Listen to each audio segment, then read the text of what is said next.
Hoje estamos aqui para falar sobre um tema essencial para o entendimento da história do nosso Brasil, a mineração.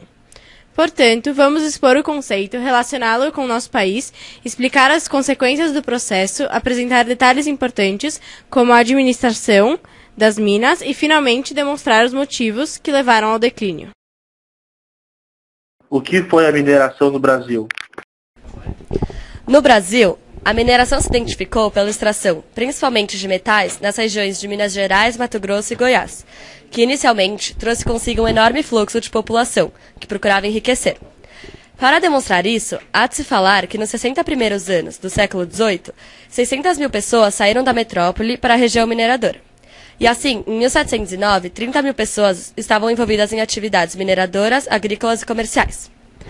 Essa população havia se alojado em uma região deserta, fazendo com que a fome os atacasse, trazendo consigo uma gravíssima inflação e incontáveis mortes.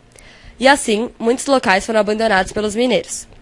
Com isso, começou-se a cultivar roças junto com lavras, e houve maior cautela com os mantimentos da capitania, além da divisão social ter sido estabilizada e, portanto, assegurando que a fome não chegaria aos níveis que uma vez havia chegado e concentraria nos pobres, justificando assim a má distribuição de riqueza.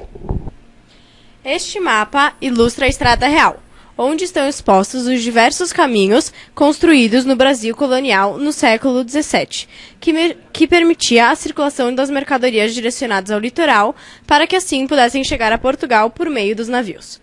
Tal estrada é formada pela junção de 3 caminhos. O Caminho Velho, criado pelos bandeirantes, que ligava a capitania de São Paulo às minas auríferas. O Caminho Novo, criado por Portugal e ligava o Rio de Janeiro à Vila Rica. E, por último, o Caminho dos Diamantes, também criado por Portugal e ligava a Vila Rica ao distrito diamantino. Partemos para a segunda parte, o declínio.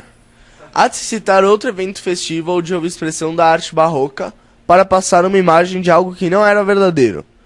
A festa do Áureo Trono Episcopal, celebrando a ocupação do cargo de bispo por parte de Dom Frei Manuel da Cruz no Bispado de Mariana.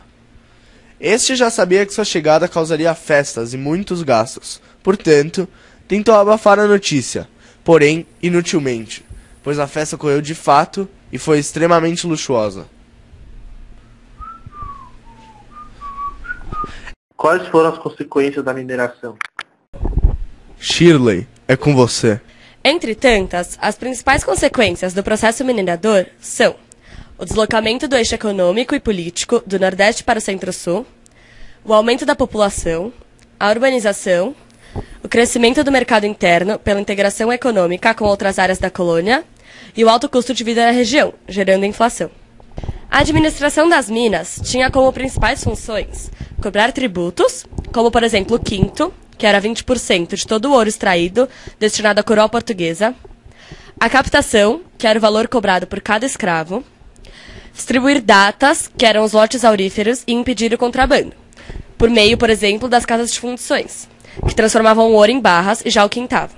O declínio da mineração ocorreu na segunda metade do século XVIII, e teve como fator principal o esgotamento do ouro. Dentre as consequências estão a queda drástica da população das minas e o aumento das alforrias. Esta última aconteceu não pelo mérito do escravo para comprar sua alforria, mas sim pelo fato dos proprietários não conseguirem mais sustentar sua mão de obra, assim concedendo incontáveis alforrias. Qual foi o fim do ouro extraído no Brasil? Mesmo com a produção bruta de ouro elevada, o ouro extraído foi destinado ao pagamento de impostos, devido às políticas de sistema colonial, e por fim, houve a necessidade de quitar as dívidas portuguesas com a Inglaterra, decorrentes do Tratado de Mituim.